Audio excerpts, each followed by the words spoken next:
On this day, 4 years prior, I'm pretty sure it was 4 years.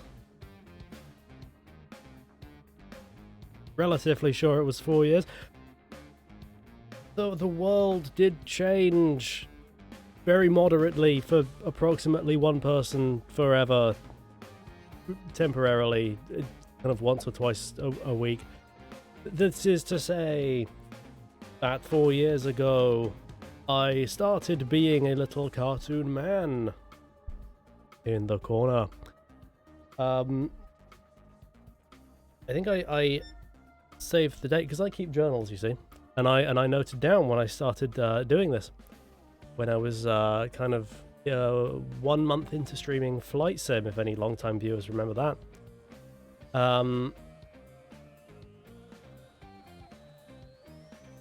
And I decided, I think it was last month, I put a note in my Outlook calendar. Said, no, this is the 4-year anniversary, do something on this day. Sure enough, the day has come. And I have prepared a little video presentation for all and sundry. It's going to be something magnificent, but I might die before we get to show it. That would be regrettable. Happy 4 years to you as well, and to you, Squish More. My God, the stars are out tonight. But yes, my original intention for doing a PNG tuber was basically just to have something on the screen, because Flight Sim is not a thriller-minute game. And I figured, well, you know, I'll put a little drawing of me in the corner, it'll react to the microphone, won't that be fun? And I kind of just never got rid of it. And one thing led to another, and now it is a problem. Now it's a problem. Because I've tied my entire self-worth to it. If I didn't do it, I would surely find the nearest cliff and blow myself up.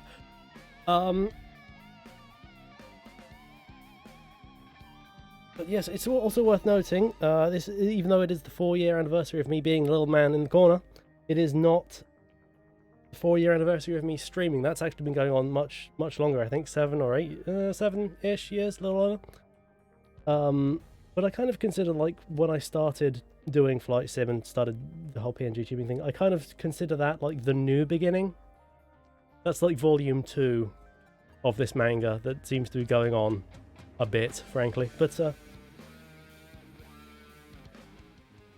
yes, I think we should get round to the bloody video presentation. Now, perhaps a few disclaimers first. I did not have the most time to put this together. I kind of did what I could in the time that I had. I'm proud of it regardless. I think it demonstrates my general kind of toughness in the arena of indie PNG tubing, which you need to demonstrate, I think, fairly regularly. But you know, if you see any flaws with it, maybe you didn't see them. Okay. And we have well, yeah. You had 4 years to get ready for this stream as well. What? Think about it. Yeah, what I thought. Anyway, are we all ready for the main event? I think we are. I think it will change the way you look at me. It will change the way you look at Twitch as a platform. It will change the way you look at life. Now you must clone yourself 4 times. Who says I haven't already? But without further ado, French for more waiting, shall we get round to it? Yes, we should. Okay, good. So here we go in 3, 2, 1, go!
Okay, I having watched that back, like maybe I noticed a few editing mistakes here and there. I probably could have noticed on the first part. I didn't really watch what I was doing.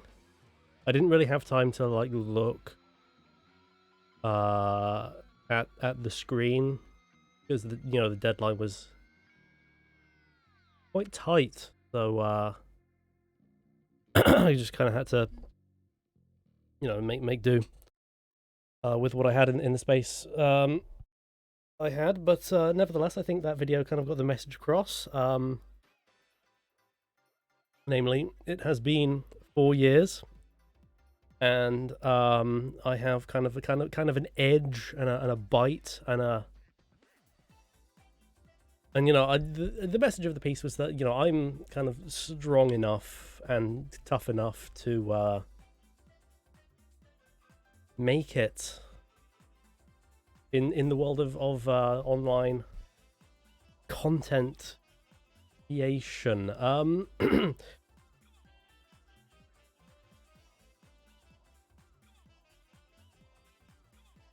But I am going to upload that to a site called YouTube.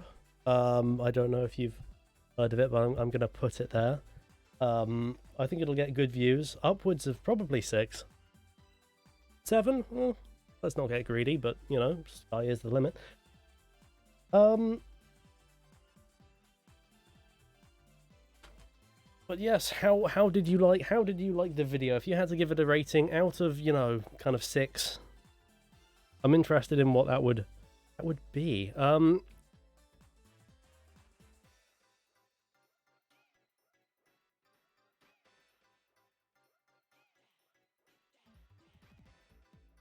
But to lift the veil some for a moment, that I've had the idea for like that aesthetic for a while.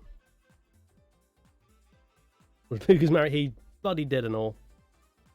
He bloody did. I'd have serviced him much better than Marcia. And also I'd have probably edited Star Wars worse. But that's, you take give and take. But yeah, in all serious, hey, we like to have fun here on Alistair FT, but in all seriousness, that aesthetic, the movie maker aesthetic, was like really important to me because I've had that idea for ages. I wanted to do something with that like crappy Windows Movie Maker aesthetic, because that is kind of how I started. Like, it's no joke, no word of lie to say, it's because I discovered Windows Movie Maker that I am doing what I do right now. Because I remember I was home from school one day, I think I was sick, and just on a whim, I typed into my computer, Movie Maker, is this a thing that exists? And man, I should have started playing the lottery at that point, because turns out it was. There was a thing called Windows Movie Maker, and I think the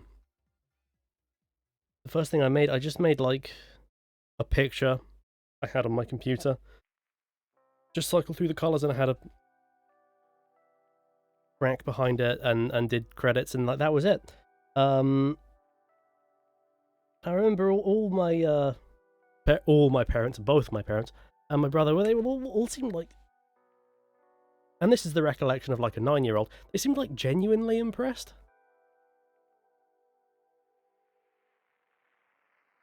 And you show me Windows Longhorn, my god.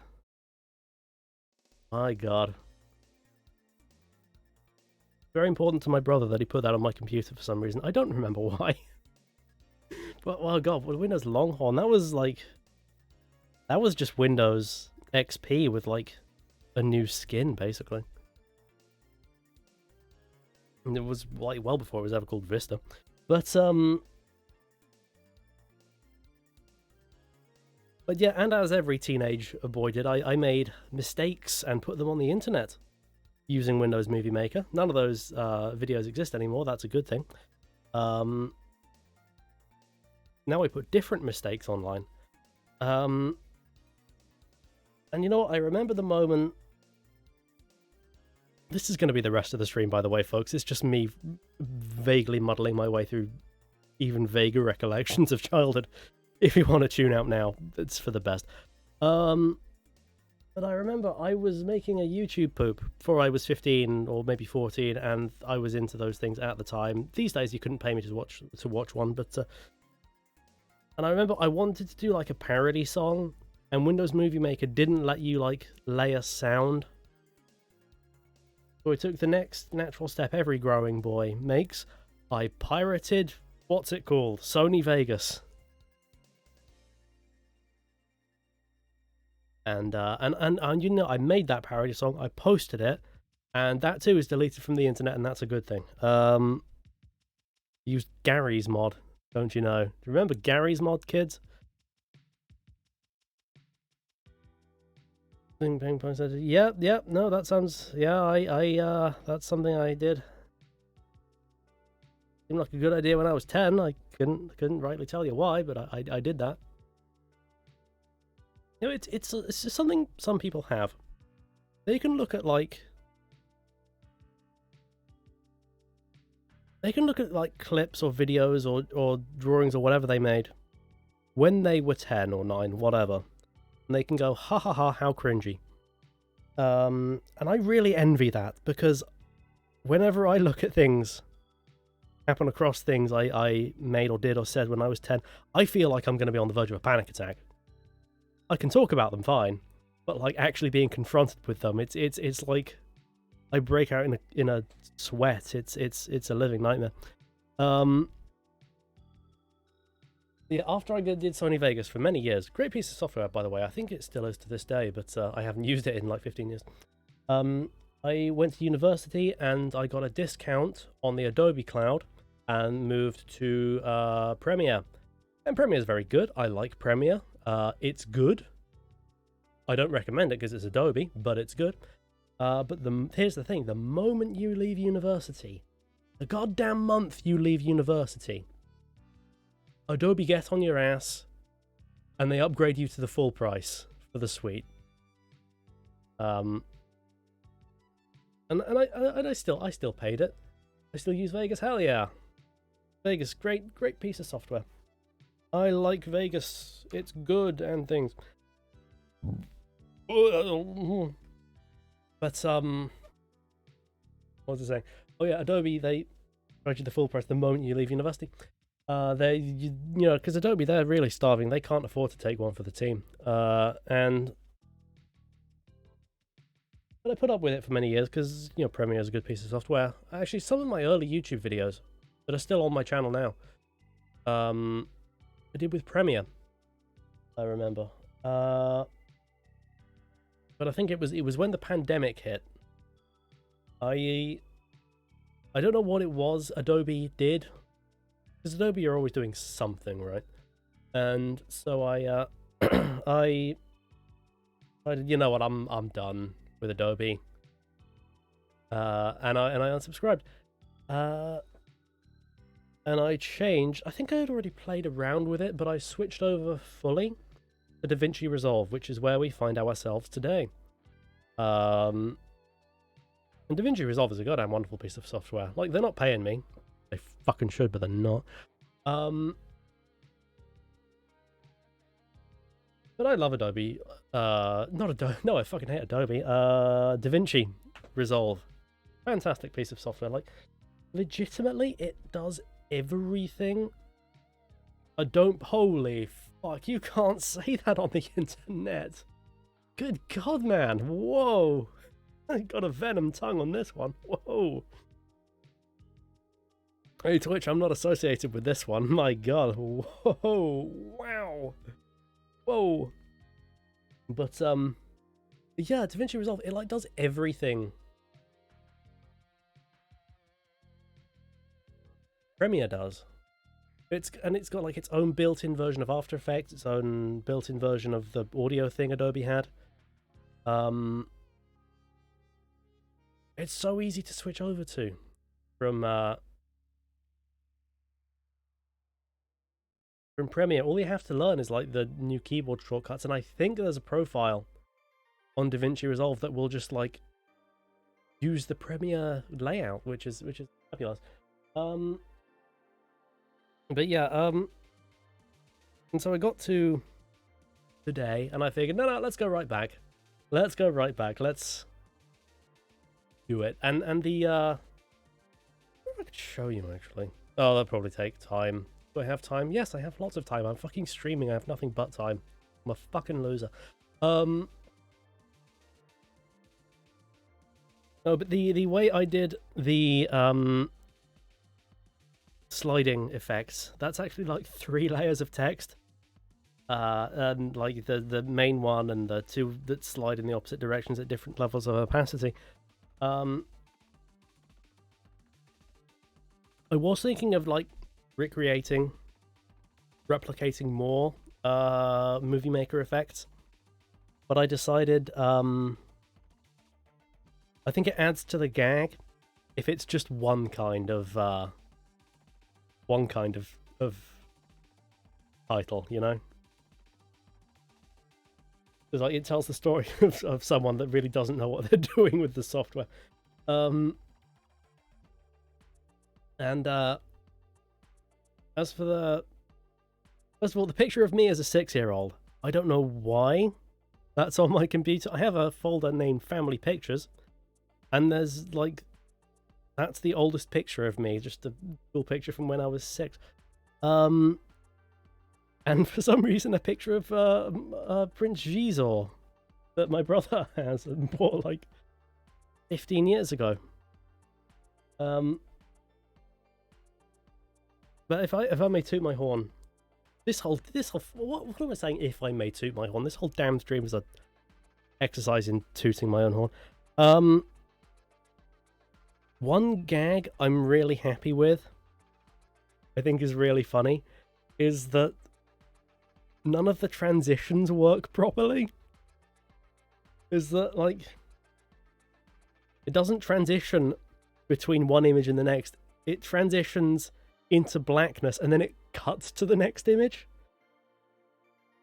And I think that's really funny. I don't know. Look at this horn tutor. Hey, it's better than a horn cranker, you know? Because you can get kicked off Twitch for that shit.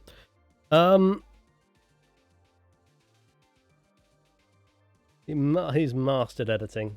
Pixar, hire this man. That man is me. Oh my god, I wonder if there's ever actually been, like, a proper motion picture theatrical release done on Windows Movie Maker. There's got to be one, right?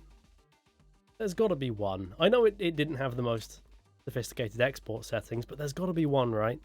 There is a film movement from the 90s called Dogma 95. I'm going full film studies here, so 1,000 apologies.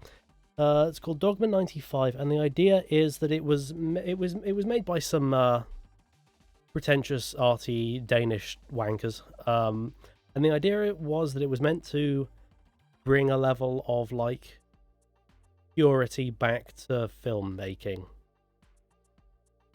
And it's got all these bullshit rules. You can look it up. Dogma 95, the movement is called. It's on the Wikipedia page. And it's like, you can only film on location. You can only record sound on location. Like, you can't... What can't you do? You can't have, like, extra... You can't edit in music. You can't...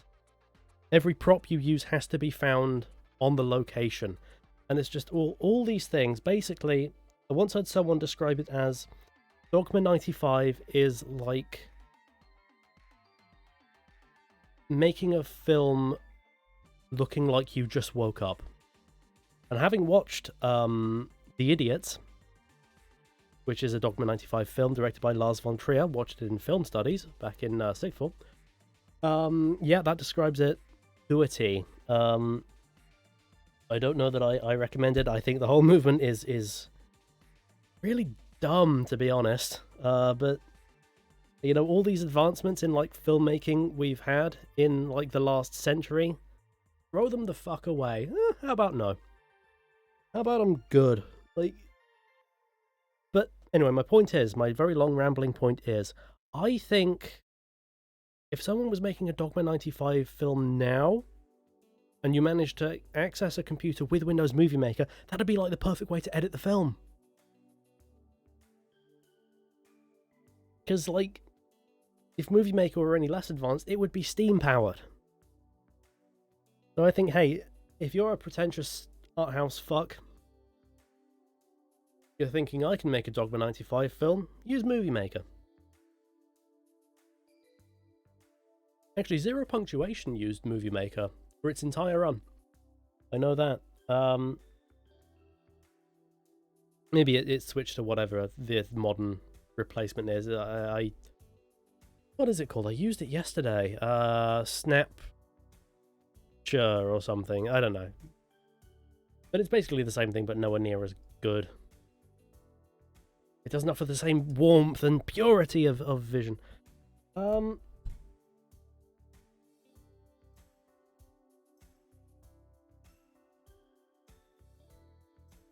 And anyway, another note about that video. I did want to go with Down with the Sickness, but I couldn't find a MIDI version that was bad enough. And so I went with the other edgelord classic, that being Effervescence. And I knew I was going to go with it, because the opening piano sounds like pretty one-to-one to the original song. But as soon as the oscillophone comes in, like, I was like, oh, I'm going with this. Perfect. Perfect.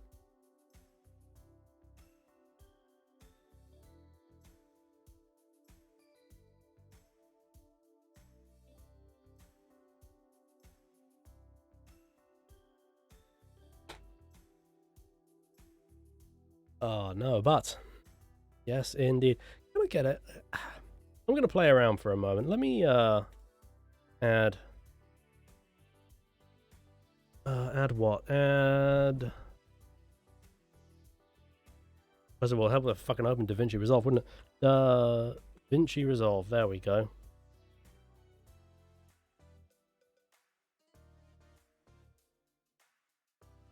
Effervescence. Again on the PS1. Yes. And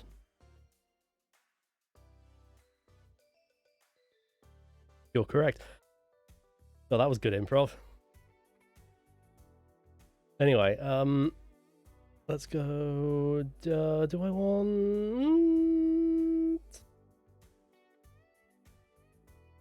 window capture? Do we already have it?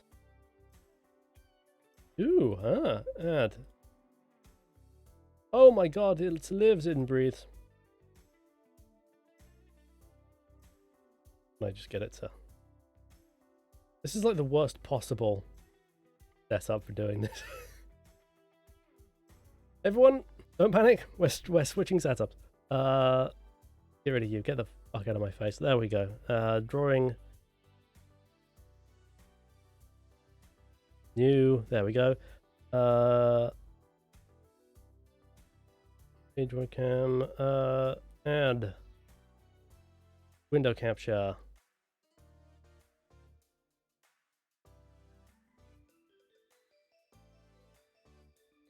DaVinci, bam, there we go. Okay. Don't know why I didn't just do this in the first place. That's much more. This is much more sensible.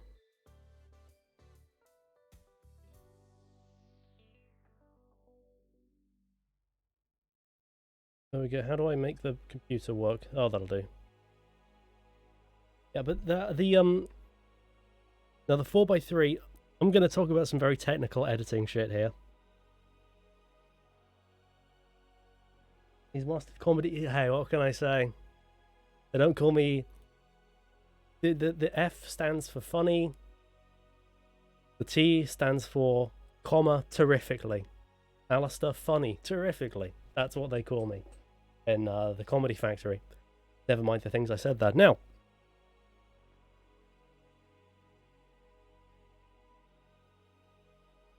obviously the 480p resolution was essential for the aesthetic. You can't have a widescreen.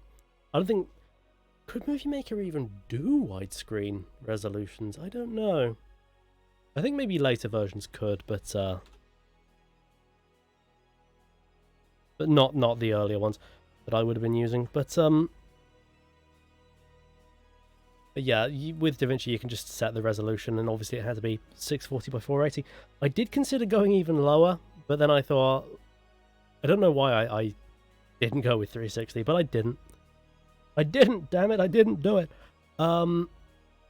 But something very important was the default frame rate for a DaVinci Resolve timeline is 24 frames. And I exported it at 30 frames. And the result of that is, click this one, how do I mute an audio track? Mute, there we go. The result is that we get this, it's not really showing in the editing timeline, is it? Oh, rats. But you can notice when you watch back, as I say, I'm going to upload it to YouTube imminently. You can notice, like, when you make something at 24 frames, export it at a different frame rate, you get interlacing, which, you know, essential to the look. Essential. Nothing about this video could look like remotely good, or it ruins the effect, you know?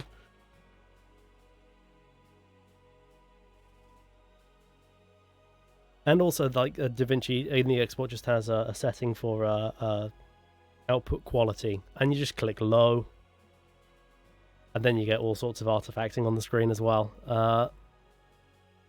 Yeah, I'll show you what I mean. Like here with the transitions, right? Swipe away and then just cuts. Like it doesn't do it right. I find that really funny. Oh, oh, what am I doing? Oh, DaVinci isn't gonna let me demonstrate like the right way to do it. You know what I mean.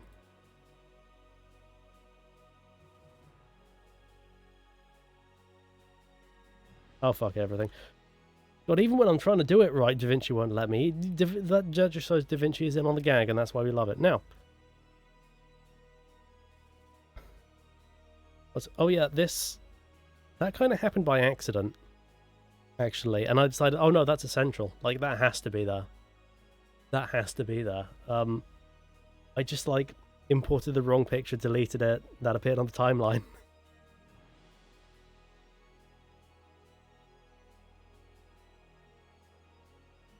And this one, this frame here is just like,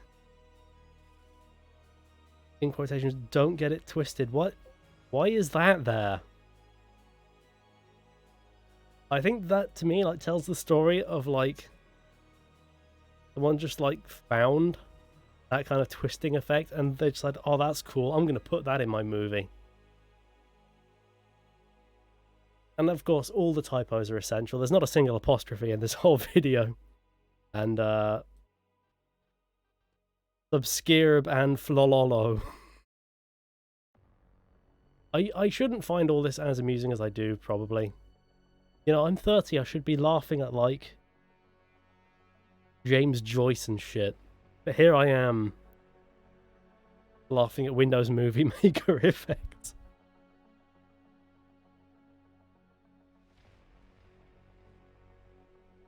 And just all the inappropriate cuts to black as well, I really like. Actually, I'll point out, I think I'm ready to wrap up the stream. The stream. As I say, it was only going to be a short one. A brief, commemorative one. But this is one, like, little gag. I like that there's a break in the music. And it just, like, hasn't been repaired properly. Just looks like didn't know how to, like, cut things properly and just, like, accidentally butchered the music. Because you can hear at this point, like, it rewinds a bit and goes back to an earlier point.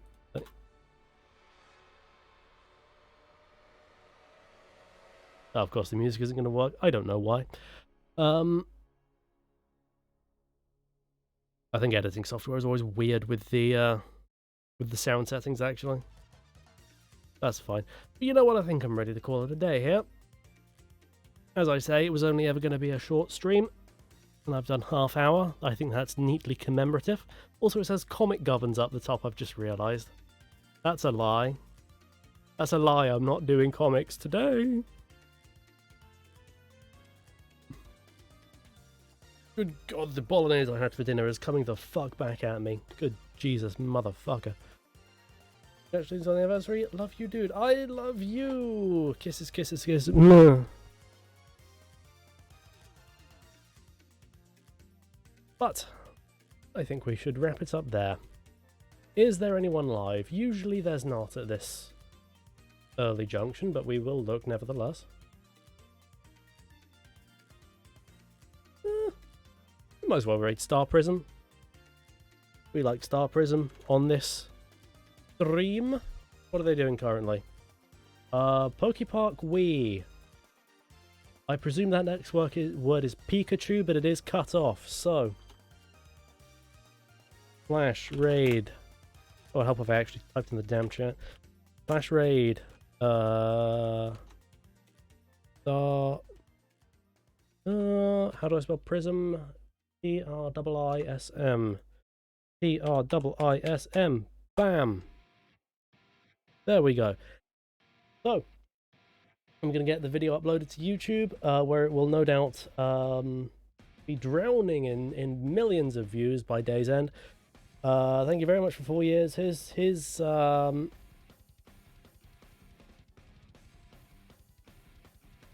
too many more. Here's too many more. And I will see you next time. So until then, follow all the little social shunt links below and all that shit. I'll be back at some fucking point or other. Bye. Love you.